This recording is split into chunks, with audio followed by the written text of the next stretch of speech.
नमस्कार साथियों, मैं सोमनाथ मंडल अपने YouTube channel quick education hub में आपका पुनः स्वागत करता हूं। साथियों, जैसा आपको मालूम है कि झारखंड सरकार के द्वारा जो दीक्षा ऐप पर प्रशिक्षण का कार्यक्रम चला रही है, उसमें टीपीटी कोर्स को पुनरावृत्ति एवं जो शिक्षक इसमें से छूट गए हैं उन्हें प्रशिक्षण को पूरा करने का एक मौका दिया है।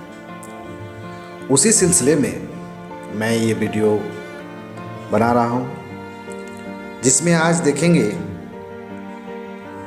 कि जो गतिविधि है भाग 5 में आकलन सीखने की मतलब की पड़ताल, उसके प्रश्नोत्तर को मैं कराने का प्रयास किया हूँ।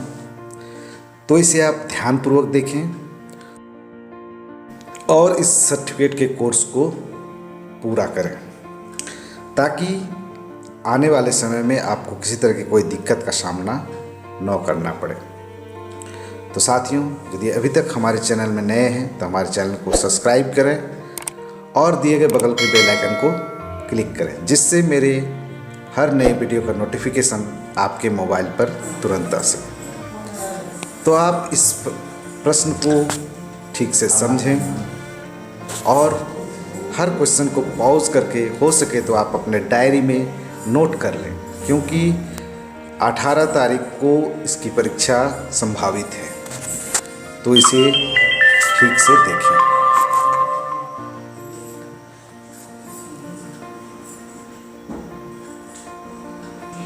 पहला प्रश्न कुछ इस प्रकार का है। हमारी संस्कृति हमारे सीखने के तरीके को स्वरूप प्रदान करती है।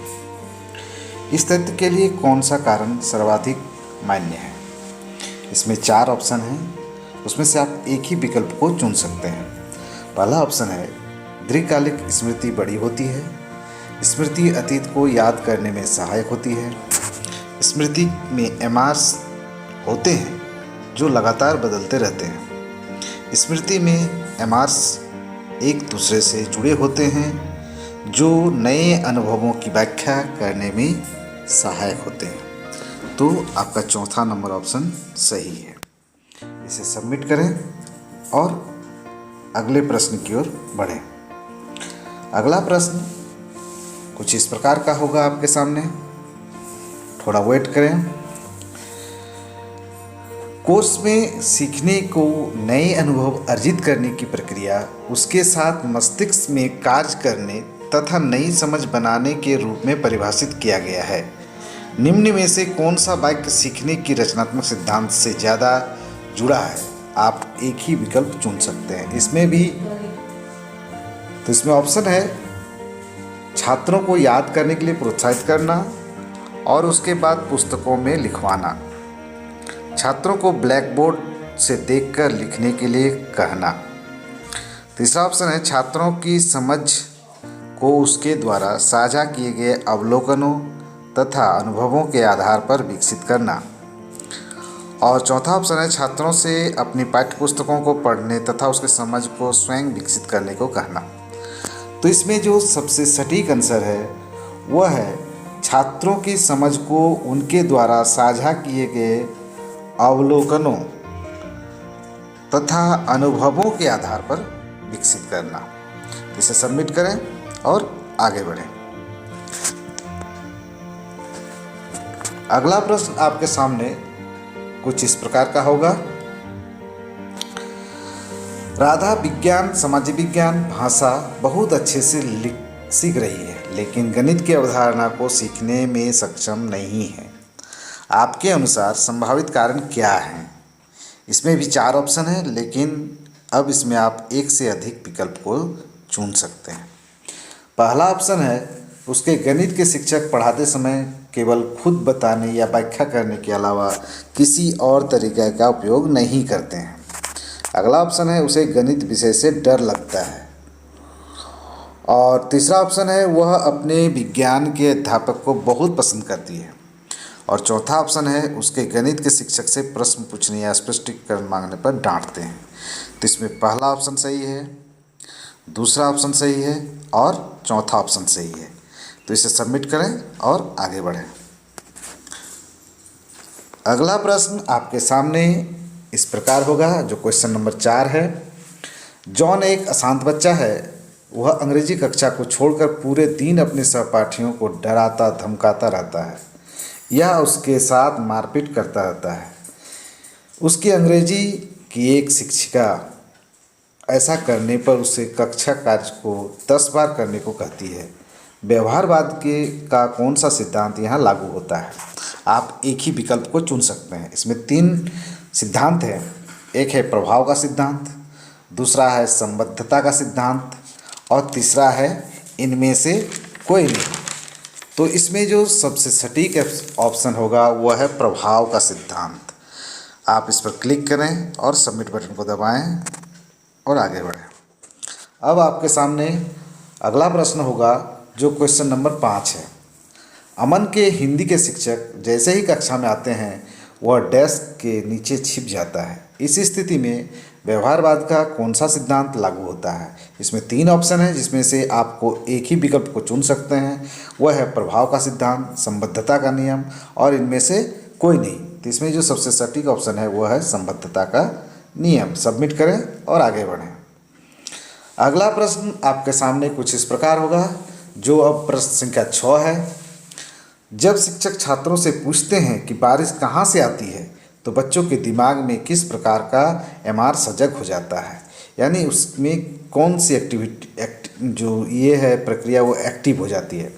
तो आप इसमें से 4 ऑप्शन में एक ऑप्शन को चुन सकते हैं। विधि, प्रक्रिया, नियम, मानसिक छवि। तो वो है प्रक्रिया, कि बारिश कहाँ से आती है उसको, प्रक्रिया को वो समझने लगता है। तो इसे सबमिट करें और आगे बढ़ें। अगला प्रश्न आपके सामने कुछ इस प्रकार होगा, जो क्वेश्चन नंबर 7 होगा। इसमें क्वेश्चन है, परिवहन के बारे में पाठ की शुरुआत से पहले शिक्षिका ने छात्रों से पूछा, वे एक स्थान से दूसरे स्थान पर कैसे जाते हैं? वे सड़कों पर कौन से वाहन देखते हैं? शिक्षिका द्वारा पूछे गए ऐसे सवाल किस सिद्धांत पर आधारित है? आप एक ही विकल्प चुन सकते हैं और 3 ऑप्शन है, प्रभाव का नियम, संबद्धता का नियम और ज्ञान निर्माण में सहायक एमआर। तो इसमें जो सबसे सटीक ऑप्शन है वो है ज्ञान निर्माण में सहायक एमआर, क्योंकि शिक्षिका के द्वारा ऐसे प्रश्न पूछे गए जो वो पूर्व अनुभव को भी साझा करते हैं, जो आगे के ज्ञान को बिल्डअप करने में सहायक होते हैं। तो इसमें ज्ञान निर्माण को सहायक होता है। तो इसे सबमिट करते हैं और अगला क्वेश्चन की ओर बढ़ते हैं। अब आपके सामने होगा क्वेश्चन नंबर 8। विद्या तथा वाणी हिंदी में क्रमशः 89 तथा 78% अंक प्राप्त किए। जब शिक्षक ने उन दोनों से परीक्षा में शामिल विषय वस्तुओं के बारे में प्रश्न पूछे तो वाणी ने अधिक सही उत्तर दिए। उपरोक्त स्थिति के लिए कौन सा तथ्य अधिक उपयुक्त या मान्य है? आप एक ही विकल्प चुन सकते हैं, लेकिन इसमें 3 ऑप्शन है। सीखना एक जटिल प्रक्रिया है, परीक्षाएं हमें क्या सिखा यह सही प्रतिबिंब नहीं है, सीखने को बहुत से कारक प्रभावित करते हैं। तो इसमें जो सही ऑप्शन है वह है परीक्षाएं जो हमने क्या सीखा इसका सही प्रतिबिंबित नहीं करती है। तो इस ऑप्शन पर क्लिक करें और आगे बढ़ें। अगला प्रश्न होगा आपके सामने कुछ इस प्रकार, जो क्वेश्चन नंबर 9 है। व्यवहारवाद के सभी उदाहरण चुनिए। तो व्यवहारवाद में इसमें 3 ऑप्शन दिए हुए हैं, आप एक से अधिक विकल्प को चुन सकते हैं। पहला ऑप्शन है, कक्षा 2 के छात्रों ने अपनी कक्षा का नियम तोड़ने बंद कर दिए हैं, क्योंकि यदि वे ऐसा करते हैं तो उन्हें खेल के पीरियड में शामिल नहीं होने दिया जाता है। पहला ऑप्शन। दूसरा ऑप्शन है, शिक्षक छात्रों से कक्षा के नियमों का पालन करने तथा उन्हें तोड़ने से संबंधित अपने अनुभव साझा करते हैं। और तीसरा ऑप्शन है, छात्र जब अपने शिक्षक के हाथ में लाल झंडा देखते हैं तो वह एकदम शांत हो जाते हैं।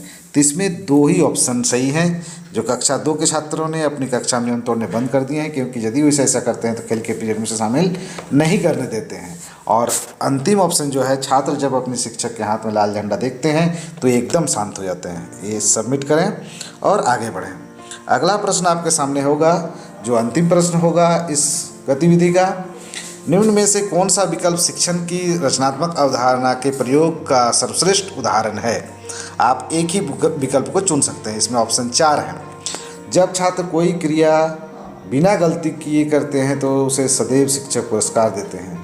दूसरा ऑप्शन है जब शिक्षक कुछ नया पढ़ा रहे होते हैं तो चित्रों का उपयोग करते रहते हैं। बच्चों को उपयोग करने के लिए कहने से पहले शिक्षक उस पर प्रयोग करके दिखाते हैं। और अंतिम ऑप्शन है शिक्षक एक प्रश्न के लिए छात्रों द्वारा दिए जाने वाले अनेक उत्तरों को स्वीकार करते हैं। तो इसमें सबसे जो सटीक ऑप्शन है वह है शिक्षक एक प्रश्नों के लिए छात्रों द्वारा दिए जाने वाले अनेक उत्तरों को स्वीकार करते हैं। तो सबमिट करें और आगे बढ़ें। तो इस तरह ने आपने इस गतिविधि को समाप्त किया। वीडियो में बने रहने के लिए आपका बहुत बहुत धन्यवाद।